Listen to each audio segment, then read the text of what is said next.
नमस्कार दोस्तों, हर्षित द्विवेदी एजुकेशन में आपका स्वागत है। मेरा नाम है विनीत सागर। डेली वनलाइनर्स फॉर एग्जाम्स 13 सितंबर 2022। आज के इंपोर्टेंट वनलाइनर्स कौन कौन सा है चेक करते हैं। सबसे पहला exercise Parvat Prahar. Chief of the army staff general Manoj Pande साहब लद्दाख विजिट किए और एक्सरसाइज पर्वत प्रहार रिव्यू किए हैं। अब सबको पता होगा लाइन ऑफ एक्चुअल कंट्रोल में से डिसएंगेजमेंट चल रहा है। लेटेस्ट डिसएंगेजमेंट हुआ है पेट्रोलिंग पॉइंट 15 में से, जो Gogra hot springs area on the line of actual control में है। ध्यान दीजिएगा, लाइन ऑफ एक्चुअल कंट्रोल में से कंप्लीट डिसएंगेजमेंट नहीं हुआ है। डपसांग डमचोक एरिया में अभी भी इंडियन और चाइनीज ट्रूप्स डिप्लॉयड है। ठीक है, वैसे पेट्रोलिंग पॉइंट का मतलब क्या होता है दोस्तों?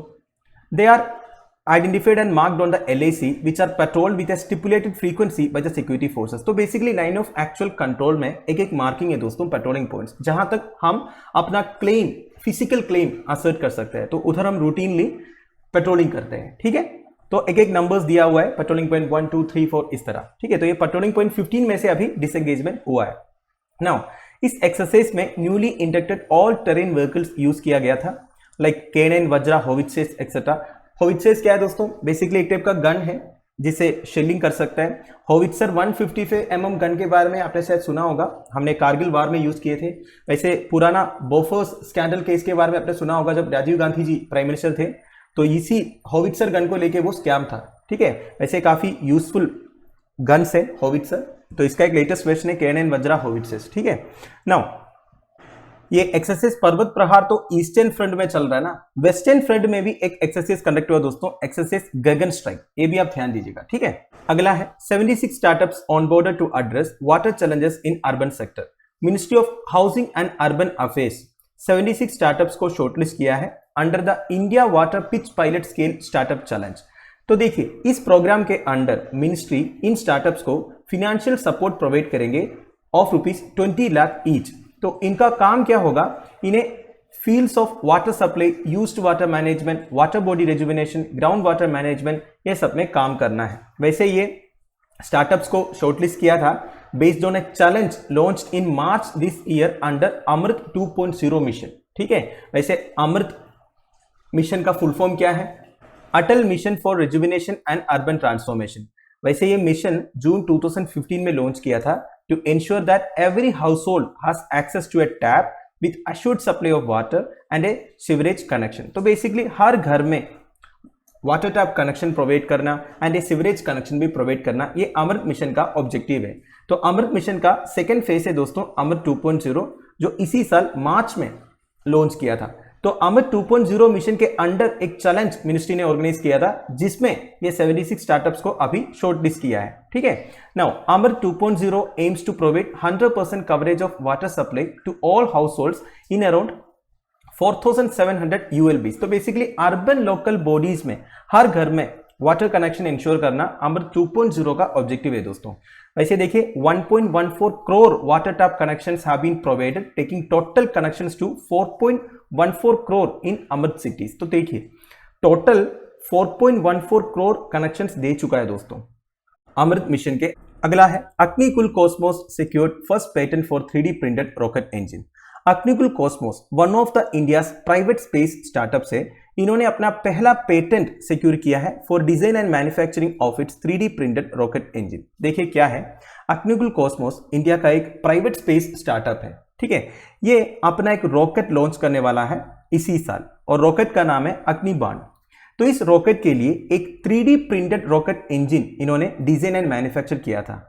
अब ये इंजन के लिए इन्हें पेटेंट मिला है सेंडेस पेटेंट डाटाबेस से। पेटेंट मिलने का मतलब क्या हो गया?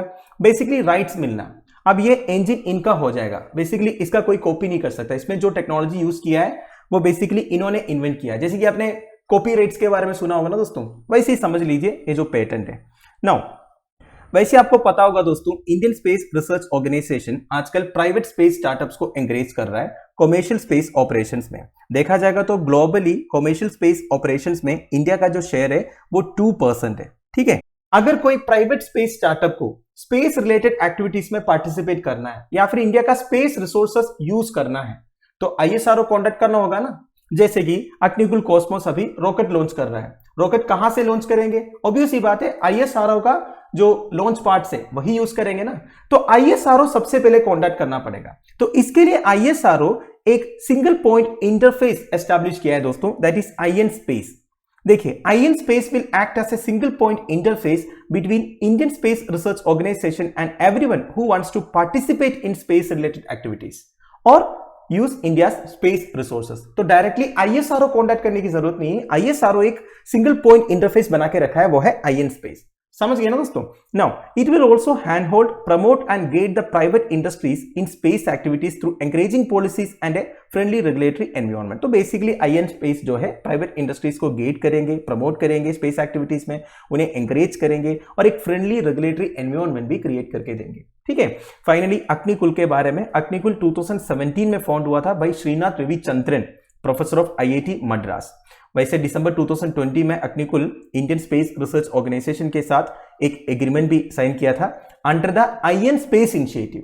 समझ लो ना आप, पूरा कॉन्सेप्ट को समझ लीजिए। To have access to space agencies expertise and its facilities to build rocket engines. इस एग्रीमेंट से आईएसआरओ का एक्सपर्टीज एंड इट्स फैसिलिटीज में एक्सेस मिल जाएगा अग्निकुल को। अगला है फर्स्ट नागा मिर्च फेस्टिवल एट सेहामा। देखिए, नागालैंड पहला नागा मिर्च फेस्टिवल ऑर्गेनाइज कर रहा है सेहामा विलेज इन कोहिमा डिस्ट्रिक्ट में। इसे किंग चिली फेस्टिवल भी बोलते हैं दोस्तों। वैसे ये जो नागा मिर्च है दुनिया का one of the hottest chilli है दोस्तों। अगर आप दुनिया का टॉप 5 हॉटेस्ट चिल्ली सेलेक्ट करोगे उसमें से एक नागा मिर्च होगा। इसे राजा मिर्च भी बोलते हैं, भूत झोलकिया भी बोलते हैं, गोस्ट पेपर भी बोलते हैं। इसे 2008 में ज्योग्राफिकल इंडिकेशन सर्टिफिकेशन भी मिला था and it belongs to genus capsicum of family solanaceae. Naga chilli और राजा मिर्च एक इंडिजिनियस क्रॉप है नागालैंड का और ये ओरिजिनेट हुआ है नागालैंड ज़ेलियांगरोंग रीजन में और it is extensively grown in Peren, Mon, Kohima and Dimapur in Nagaland. Geographical indication tag के बारे में, it is an insignia on products having a unique geographical origin and evolution over centuries with regard to its special quality और reputed attributes. सिंपल भाषा में, अगर कोई product जैसे कि एग्रीकल्चरल प्रोडक्ट, हैंडीक्राफ्ट एक्सेट्रा, इसमें कुछ स्पेशल क्वालिटी है उस प्रोडक्ट का ज्योग्राफिकल ओरिजिन की वजह से, तब इन्हें एक मार्केट एक्सपोजर मिलने के लिए, प्रमोशन के लिए गवर्नमेंट की तरफ से ज्योग्राफिकल इंडिकेशन टैग दिया जाता है। ठीक है। Now it is governed bye geographical indications of goods registration and protection act 1999, ध्यान दीजिएगा, और ये इश्यू करता है geographical indications registry Chennai. And the GA protection in India leads to recognition of the product in other countries, thus boosting exports। तो obvious सी बात है दोस्तों, वो प्रोडक्ट को एक recognition मिल जाएगा। जैसे कि अभी नागा मिर्च मतलब नागालैंड का मिर्च है कि नहीं? अब अगर आप आसाम से मिर्च लेके जाओगे उसको ये recognition नहीं मिलेगा, तो लोग पूछ पूछ के खरीदेंगे, मुझे नागालैंड मिर्ची चाहिए। इसीलिए ये ज्योग्राफिकल इंडिकेशन टैग। एक टाइम पर यूपीएससी प्रीलिम्स में हमेशा ज्योग्राफिकल इंडिकेशन टैग से रिलेटेड एक क्वेश्चन आता था, पर आजकल मतलब पिछले 2-3 साल से ज्योग्राफिकल इंडिकेशन टैग से रिलेटेड क्वेश्चंस कम दिख रहा है। हो सकता है अगला प्रीलिम्स में पूछे या और कई सारे एग्जामिनेशंस में जीए टैग के बारे में अक्सर क्वेश्चंस आता है, तो ध्यान दीजिएगा। जितने भी रीसेंट जीए टैग प्रोडक्ट्स है ना उसके बारे में आप पता कीजिएगा। अगला है world dairy summit in Greater Noida. Prime minister Narendra Modi ji inaugurate किया है international dairy federation world dairy summit. ये ऑर्गेनाइज हो रहा है India Expo Centre and Mart Greater Noida में। 4 दिन का समिट है दोस्तों। इसमें global and Indian dairy stakeholders participate कर रहा है, like industry leaders, experts, farmers, policy planners etcetera. और थीम है dairy for nutrition and livelihood. वैसे एक इंपॉर्टेंट पॉइंट यह है दोस्तों, प्राइम मिनिस्टर नरेंद्र मोदी जी वर्ल्ड डायरी समिट में लंपी स्किन डिसीज के बारे में बात किए थे। उन्होंने बोला था government of India lumpy skin disease को प्रिवेंट करने के लिए एक्शंस ले रहा है करके। वैसे लंपी स्किन डिसीज के बारे में मैंने एक वीडियो बनाया था। ये एक हाईली इन्फेक्शियस वायरल डिसीज है that affects all breeds of cattle and water buffalo and it is caused by a virus called capripox virus. और ये कैप्रीपॉक्स वायरस जेनेटिकली रिलेटेड है गोटपॉक्स एंड शीपॉक्स वायरस फैमिली से। दुनिया भर में livestock के लिए एक थ्रेट बन चुका है दोस्तों ये लंपी स्किन डिसीज। जो वैसे lumpy skin disease water buffalo से कैटल में ट्रांसमिट होता है through vectors such as blood feeding insects such as biting flies, mosquitoes, ticks etcetera. देखिए जैसे कि चिकनगुनिया, मलेरिया वगैरह स्प्रेड होता है ना दोस्तों, वैसे ही वाटर बफेलो से ये कैटल में ट्रांसमिट होता है। डायरेक्ट कॉन्टैक्ट से भी स्प्रेड हो सकता है, जैसे कि animal to animal contact via secretion से या फिर सलेवा से। ठीक है। Final news, United Nations day for south south cooperation. हर साल सितंबर 12 को यूनाइटेड नेशंस ऑब्जर्व करता है international day for south south cooperation. क्या है दोस्तों south south cooperation? It refers to technical cooperation between developing countries in the global south.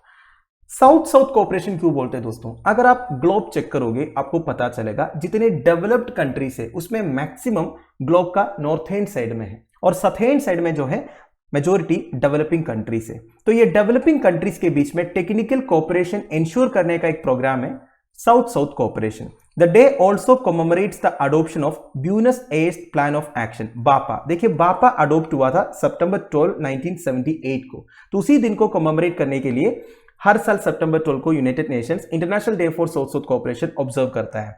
वैसे बापा किस लिए अडॉप्ट किया था? To promote and implement technical cooperation among developing countries by 138 member states. तो 138 member states के बीच में technical cooperation ensure करने के लिए बापा अडॉप्ट हुआ था 1978। तो दोस्तों दैट्स इट। आई होप आपको वीडियो इन्फॉर्मेटिव लगा होगा। लेक्चर की पीडीएफ एज यूजुअल आपको टेलीग्राम चैनल में मिल जाएगा जिसका लिंक नीचे डिस्क्रिप्शन बॉक्स में प्रोवाइडेड है। Thank you for watching. Bye bye. Have A